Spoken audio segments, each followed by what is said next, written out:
Hi again.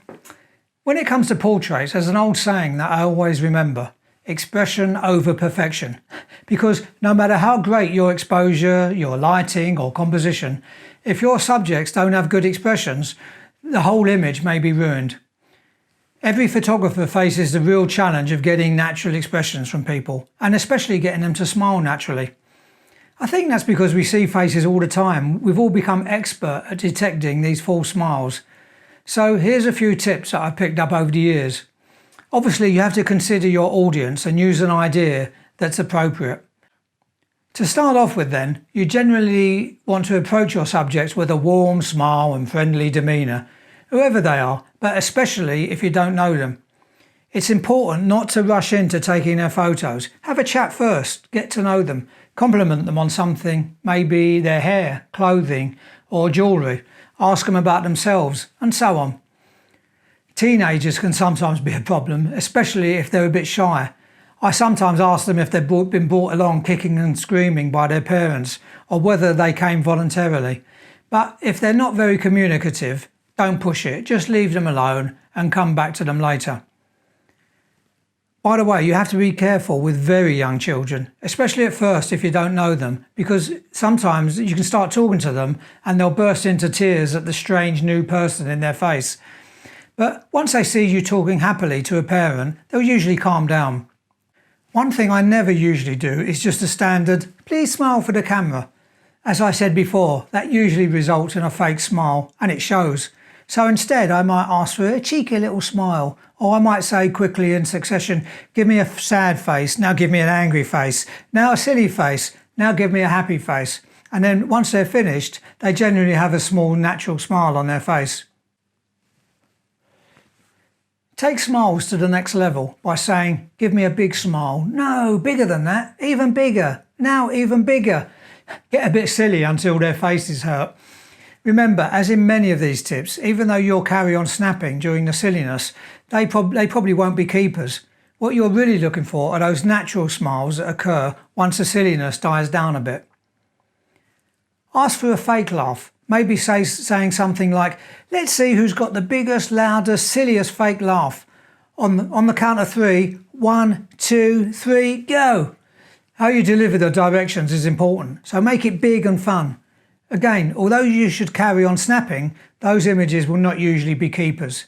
The whole point here is not to capture the fake laugh, but to get the resulting real laughs and smiles that will occur naturally once things settle down. You need to make the request with enthusiasm to urge them on. One of the keys to good group posing is to get the heads close together. It's easy to compose a shot and makes people look like a tight unit. But especially with kids, it's not always easy to get them to go along with it. And some people just don't get close enough, especially if you put siblings together. So tell them to squish their cheeks together and real close. But don't stop there. Tell them to keep squishing tighter and tighter and tighter. Make sure to keep your camera at the ready for the moment right after they release the tight squish. You're bound to get some good smiles. Another one that can be quite effective for family interactions is to ask them, who's the silly one in the family? And get them to laugh at the silly one. Sometimes they all look at someone different, and after a second of bewilderment, they all start laughing. Or sometimes the silly one will go completely over the top with some kind of exaggerated laugh. Or maybe they'll have a big reaction that won't look natural. Pointing as well doesn't look too good, so if they're doing that, just ask them to put their hands down and to giggle quietly to themselves. Ask everyone to look at each other. This can sometimes produce great images. Generally speaking, people will initially make a face at the person they're looking at. Maybe they'll stick out their tongues. But once again, you should carry on shooting, knowing that the images won't be used, but eventually there'll be natural smiles and they're the images you want. You can continue by yelling, look at mum or look at dad, maybe. After using the previous tip, if you're shooting a couple, ask for one of them to look at the other person and for the other person to look at the camera. Then just maybe talk jokingly about the person looking at the camera. Oh, isn't he handsome? I bet you two never argue. Have you been taking handsome lessons? How do you put up with him? That type of thing. And because the person looking at the camera doesn't know what the other one is doing, this will usually get a good laugh. Using the most corny voice you can muster ever, ask a couple to stare lovingly into each other's eyes. Your voice and the situation will likely turn it into a smile or a laugh instead. Try asking people to stare at each other, but tell them they're not allowed to laugh. Usually they can't help themselves and start laughing after a few seconds. Ask a couple of people to sit back to back and then get one of them to push the other one. The other person should try to hold them back. You can get some great natural laughs doing this. I use it most of the time with youngsters. Okay, if you're easily offended, look away now. This is one where you have to judge your audience carefully. When shooting groups with children, I used to have good success with a remote-controlled fart machine. Farts are always funny. Once people would pose nicely, I'd hit the button a few times and say something like, "Who did that? Was that you? Oh, there he goes again. How rude." Sometimes I'd give the remote to a youngster and whisper to him to click it when no one was expecting.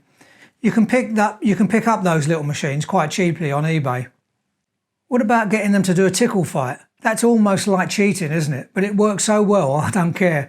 Tickle fights usually devolve into a scrum on the floor, so bear in mind your perfect pose will usually unravel. But that's okay, the laughs will be worth it. Another technique that can work well just to get a natural expression is to ask the subject to look down and then up, and then smile on the count of 3. Get them to look down at their feet and tell them, when you count to 3, look up at me and smile. I'm not sure why this works, probably because you're catching them at a moment when they aren't thinking about their expressions. Once people are posed nicely, take your normal photo, but then ask them to hug or put their arm around the person next to them. You can get some really nice natural smiles in the hugging photos.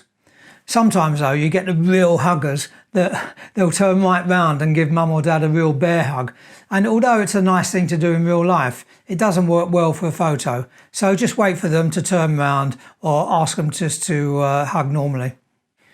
If there's enough space, ask the family to walk towards you, but not to look at the camera. That's quite important. Instead, they should look at each other or just look around or towards the light, if possible, as they walk.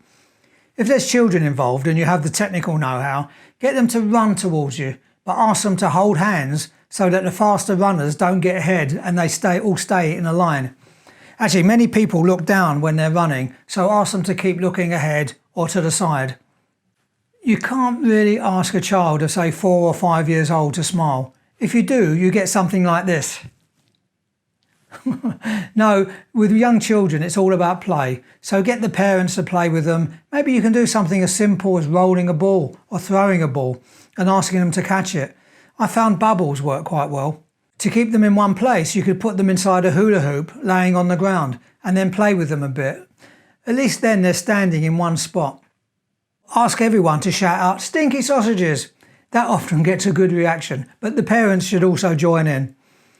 Ask them to jump up and down. Take some while they're in the air, but also after they've landed. That's usually when the expressions are best. This one works well. Ask a parent or sibling to stand behind you as you take the photos and make funny faces or do stupid things. One thing that I haven't mentioned is telling jokes.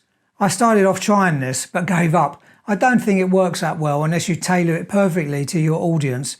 And if they don't find it funny, it's just embarrassing. So there you have it. Some ideas to help people smile and to get great expressions and reactions for a photo. Be confident and don't be afraid to make yourself look a bit silly.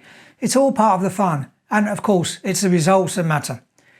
Generally speaking, it's not what you say or do that will get someone to smile. It's how you say it and how you do it. Delivered the wrong way, all of these ideas could fall completely flat.